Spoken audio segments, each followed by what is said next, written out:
Hello children. So today we will learn about the holozoid mode of nutrition in the human digestive system. In my previous video I have taught you the holozoid mode of nutrition in amoeba. Okay, so where we have stated that the holozoid mode of nutrition has 5 steps, that is ingestion, digestion, absorption, assimilation and egestion. So the same process is being seen in the higher organism which has a digestive system. So today we will learn in detail about the human digestive system, and human digestive system consists of the two parts, that is the alimentary canal and the digestive glands, which help in the digestion of the food and the food which is taken. Okay, so mainly we take the essential foods in the form of carbohydrates, proteins, the vitamins, minerals, lipids. Okay, and this food which is being taken, these are all macromolecules which help us for our body to perform various life processes such as excretion, respiration and so on. So as I told you, carbohydrates, proteins, lipids, vitamins and minerals, all these macromolecules help to carry out various life processes. Okay, but carbohydrates and protein, these two macromolecules, they cannot be absorbed by the body, or because they are in very complex form, so they have to be first broken down into simplest form, then only the body can digest it. And this is done. So carbohydrates and proteins, carbohydrates has to be converted into simplest form, that is maltose, and proteins has to be converted to amino acids, and this is done by the digestive system called as the alimentary canal, the human digestive system, which is made up of two parts, alimentary canal and the digestive gland. The digestive glands consist of the salivary glands, the liver and the pancreas. So what is alimentary canal? Alimentary canal is a long tract which is comprises of different parts starting from the mouth, then adjoining it is the pharynx, the common part for both windpipe and the food pipe. The food pipe is also called esophagus. The food pipe is joined to stomach, and the stomach enters into small intestine, the smaller intestine to the larger intestine, the rectum, and the final is the anus. So as I told you, the alimentary canal is a long tract which includes starting from, it is a 30-foot long digestive tract, and it is a powerful organ which mainly it is also called as a digesting factory, which mainly breaks down the complex molecule into simpler molecules, and these simpler molecules utilize for the body to produce energy which is used for growth and the repair and regulation. The digestion of the food starts from the first organ of the digestive system, that is the mouth. The mouth consists of the teeth, the tongue and the palate. So when the food is being taken inside, it is first broken down into smaller pieces with the help of the teeth, and with the help of the tongue it is being churned and turned into fine paste, and this tongue will release, has a salivary glands. So salivary glands, there are 3 pairs of salivary glands: the parotid salivary gland, the submandibular salivary gland and the sublingual gland. The parotid salivary gland is present in the cheek region, submandibular gland is present below the lower jaw, and the sublingual is present under the tongue. And all these 3 glands release a fluid, watery fluid into the mouth which mixes with the food paste, and the saliva has 2 enzymes, amylase and lipase. The amylase and lipase mixes with the food, the fine paste of the food material in the mouth, which turns this complex starch or carbohydrate into simple sugars, the maltose, and the lipase will turn the complex food of fats into the simpler fats, whereas the tongue has a taste buds which helps in turns the food, the bitterness, sourness, the sweetness. Okay, now we'll see how the food moves into the mouth.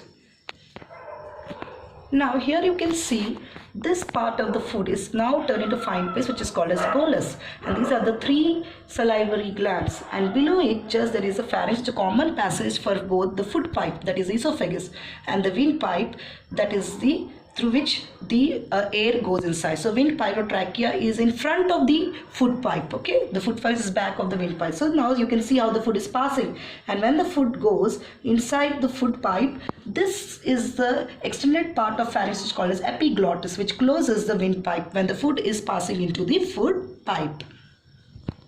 Now when the food is passing in the food pipe through the peristaltic movement or contraction of the esophagus, and then enters into the first part of the J-shaped structure called as stomach, and it opens through the gastroesophageal sphincter. Sphincter is a valve which will only have a one-way movement, which will allow the food to go inside the stomach. It will not allow the backflow of the food from the stomach to the esophagus. This is 25 centimeter long, and you can see it is covered by a muscular layer which mainly help in the peristaltic movement, and it will open into the part of the stomach. Okay, so this part of the esophagus is being constricted where a valve is present, and this valve will not allow the food to move from stomach to esophagus. It will only have one-way movement, that is from esophagus to the stomach. Okay, and that will act like a gird. So this is the valve here. Okay, so here the J-shaped structure, you can see this stomach is a part between two sections, that is between the esophagus and the duodenum. Okay, now what is the vital role in the digestion? So now the stomach is a larger part where lot of volumes of food can be taken, and then once it is digested, it is slowly released from this part of the stomach, where slowly the food is being released in very less quantity. Now the stomach from inside has a layers of walls, okay, and that is the smooth muscular walls, which causes waves of muscular contraction. Even in the stomach we have the muscular contraction, and these are called as a peristaltic movement. And because of this peristaltic movement, a mechanical churning of the food will take place inside the stomach, and the muscular wall, you can see here, this muscular layer is mainly helping in the, that is the contraction of the muscles, which mainly helps to churn the food. And the wall of the muscular stomach releases powerful digestive enzymes, which are the HCl, the hydrochloric acid, pepsinogen, and mainly which mixes with the food. And there is one mucus also being secreted by the gastric glands. Now the enzymes which are released, that is the HCl, okay, pepsinogen. So mainly three things are released in this stomach here, that is the HCl, pepsinogen, and the mucus. Okay, so HCl mainly has two roles to play here. That is, it will kill the bacteria or the microorganisms, you can say, which are present in the food. So here the gastric juice mainly contains more amount of the HCl, which mixes with the food and it kills the microorganisms present in the food. And the second is this enzyme which is released, pepsinogen. It is the main enzyme which mainly help to digest the proteins in the food. So the main food which is digested in the stomach is the proteins. So first the pepsinogen, to convert into pepsin, the food has to be in acidic medium. So this HCl plays an important role to convert the pepsinogen in the acidic medium of HCl to pepsin, and that is how the proteins are being converted into peptides, the simpler forms. So the proteins are going to peptides in the medium of the stomach. Now because of the acidic medium, there is a chance to form ulcers or for the corrosion of the inside wall of the stomach. And to avoid this, the gastric juice also secrete a mucus layer, and this mucus layer forms a protective layer on inside wall of the stomach, which will help to protect the stomach from the action of the acids.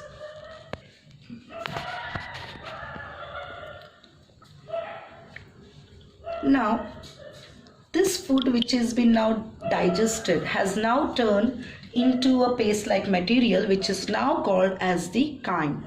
Okay, and so here you can see the pepsin has acted on the proteins and has turned the food now into fine paste, and which will slowly move into this part of the tube, okay, which will enter into the small intestine, and the food which enters now is called as chyme, and this part of the stomach is called as a pyrolic sphincter, okay, which will only allow the food, the chyme, to enter into the smaller intestine. So this is the smaller intestine, and the smaller intestine is 5 meters long, and the first part of the small intestine is called as a duodenum, the second part is jejunum, and the third part is ileum.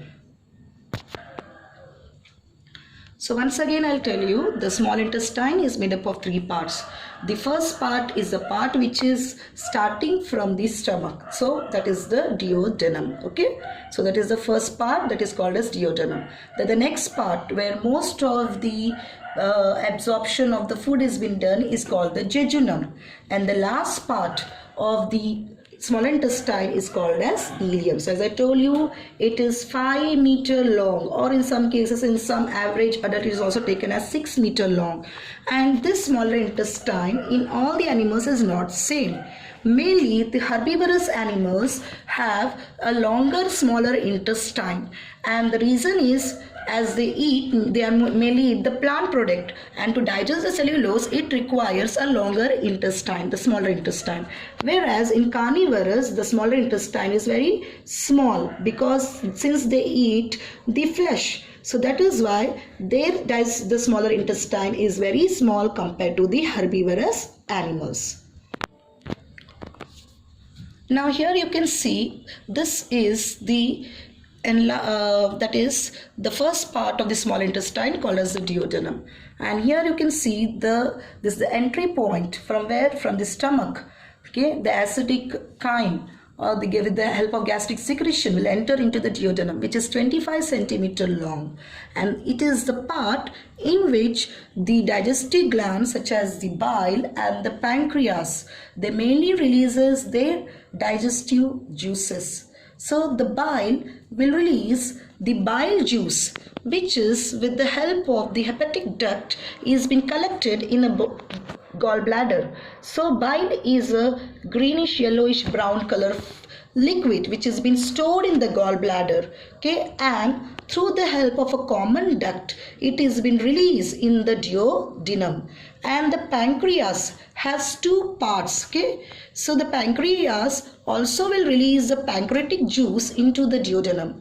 So here, and these two juices mainly mix into the food, the chyme which has been the acidic chyme which is in moving in the duodenum here. Okay, so as the food is in acidic medium, the food has to be turned into alkaline medium, otherwise it may damage the inner walls of the smaller intestine. So these juices which are being released, the bile juice and the pancreatic juice, are alkaline in nature, which converts the food into alkaline medium. So here in this picture you can see, this is the liver. So liver is the largest gland in a body, and it releases the bile juice as I told you, and which has 97% of water, has the bile salts present, the bile pigments and the mucus layer. Okay, so these bile salts and the bile pigments which are present makes the acidic chyme into alkaline chyme. So as I told you, it is greenish yellowish brown color fluid. Okay, and you know children, one more the important thing about the liver is that if suppose by surgery, if you cut 50% of the liver, remove it by surgery, okay, within how many days or how many months the liver can regenerate. You know, liver is the only organ in our body which can again regenerate its tissues. It can form its cells again. It can even again grow its whole part. That too within 6 months. Okay, within 6 months of the time period, the liver can again form the new cells. Okay, this bile juice is been added to the duodenum with the help of a common bile duct. Okay, and as I told you, the bile is stored in the gallbladder, and this bile juice mainly carried a process of emulsification. See, mostly the water soluble, not unsoluble fats, all the fat food which is present in the chyme, which are insoluble in water, they are being converted into smaller fat globules. So once again children, I'll explain you the process of emulsification. So emulsification is done by the bile juice. Okay, so the fat content food, the bigger fat globules, okay, they are insoluble in water, and such insoluble fats, they cannot be absorbed by the body. So as to the lipids have to be absorbed by the body. So the bile juice being alkaline, it will break this fat globules into very small fat droplets, which are called as the micelles, and these micelles are in such form that they can be absorbed by the body. Now the pancreas has two parts here. The outer part is called as the the endocrine here, which mainly releases two hormones, that is insulin and glucagon, and this side is called as the exocrine part, which releases the enzymes chymotrypsinogen, trypsinogen, amylase and lipase. So these four enzymes are released by the pancreas, which are also called as pancreatic enzymes. Okay, so the pancreatic enzymes, the first part is trypsinogen, which is converted to chymotrypsin, and trypsinogen releases an enzyme called as trypsin, which mainly acts on the carbohydrates. So once again, trypsin acts on the protein foods and converts into simpler form, that is peptides, whereas amylase will convert the complex carbohydrates into simplest form of the sugars, the maltose or glucose. Lipase will act on the emulsified fat, which has been digested by the bile juice, so that is been again converted into simplest form of the fatty acids, okay, or glycogen. Now finally, after this action in the duodenum, the food now passed to the next part of the smaller intestine, that is the jejunum and the ileum, where further action of the food will takes place, and these intestinal walls of the smaller intestine will release the intestinal juice, which will further carry out the breaking of these food into again simpler form of the food over there. So it is not stopped here, but the main function of the intestine, the smaller intestine, is the absorption. So the process of breaking down of food will be finished in the smaller intestine only. Okay, so till the small intestine, the process of digestion has taken place, and now the third step, that is absorption, okay, will happen in the smaller intestine. Okay, so as I told, intestinal juice is released, and further action of the food, the final breaking of the food, still will take place into very smaller units of the food particles. So this food is continuously moving by the rhythmic action of peristaltic movement in the smaller intestine. So as I told you, the smaller intestine, the peptides, the proteins are converted into further by amino acids, converted into amino acids, simplest form of the proteins, that is with the help of the enzymes called as chymotrypsin and trypsin. This is in the intestinal juice. Okay, and now the lipids, the fatty acids, the lipids, the fats, the complex molecules of fats are converted to fatty acids and the glycerol with the help of the lipase, okay, and the bile juice. So these are being converted, the fats are converted to fatty acid and glycerol, whereas the carbohydrates, the complex sugars, are again converted to simplest form of glucose with the help of the enzymes present by the pancreatic juice or the amylase or the enzyme present in the brush border form, dextrinase, glucoamylase, maltase, sucrase and lactase. All these are broken down in the smaller intestine.